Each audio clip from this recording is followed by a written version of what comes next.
Halo Sobat Sejarah, balik lagi di podcast Asik Sejarah. Gue Faik yang selalu setia sama sejarah, meski negara kita sendiri tidak setia sama kabinetnya.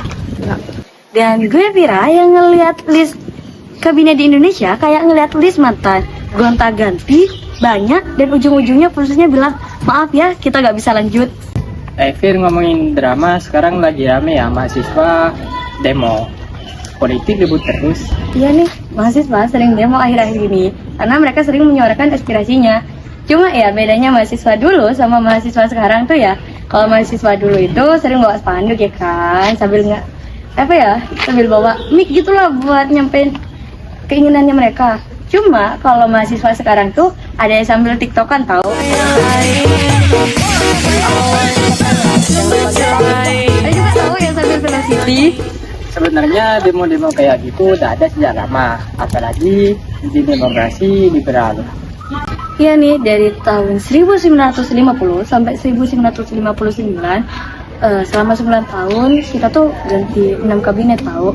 Misalnya kabinet ini dijadiin sinetron ya, misalkan episode pertama itu jatuhnya kabinet Natsir, episode 2 jatuhnya kabinet Sukiman, episode 3 jatuhnya kabinet Wilopo. Ini semua jatuh tahu, yang naik mah cuma harga sembako. Biar gak bingung nih ya, demokrasi liberal itu sederhana nih. DPR bahasanya gede banget. Iya, kayak gini nih contohnya, kalau misalnya parlemen gak lag sama kabinetnya itu, kayak selebgram gak trending deh, pasti ditinggal sama sponsornya. Oke, masuk ke topik utama. Kabinet Wilopo dibentuk tahun 1952, dipimpin Mr. Wilopo dari PSI. Iya, saat beliau terjun ke kabinetnya banyak sekali permasalahan. Kayak kita main game nih ya, tapi kita langsung level yang paling susah nih. Pasti banyak rintangan yang susah dihadapin. Anggotanya siapa aja? Salah satunya itu Sultan Hamengkubuwono IX sebagai Menteri Pertahanan. Tahu nggak sih, kalau kolasi di kabinet itu kayak grup keluarga, banyak yang ngirim stiker ini itu, kirim video ini itu, tapi sedikit tahu yang nyimak atau nimbrung. Program mereka sebenarnya ambisius, bikin keamanan, diplomasi Irian Barat. Bagus sih, dia kertas-kertasnya, tapi realitanya kayak resolusi tahun baru tahu.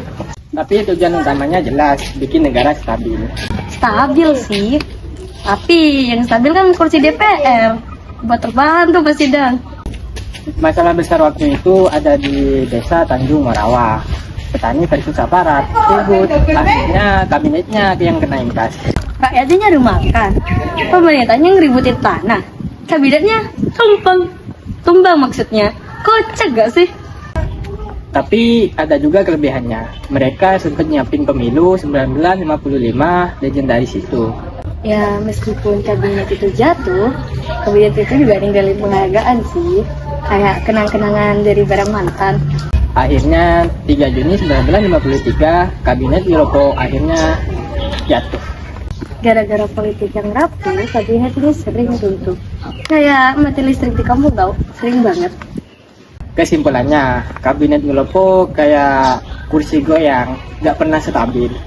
Dan gara-gara drama ini juga kita bisa tahu pada demokrasi liberal kita ganti 6 kabinet. Ini 6 kabinet kayak ganti kota tahu. Maaf, kabinet Anda telah habis. Segera ganti kabinet baru. Dan gara-gara drama ini juga kita dikasih tugas sama Pak Faris. Jadi terima kasih kabinet Wilopo, jasamu selalu akan kami kenang. Dinilai rapot.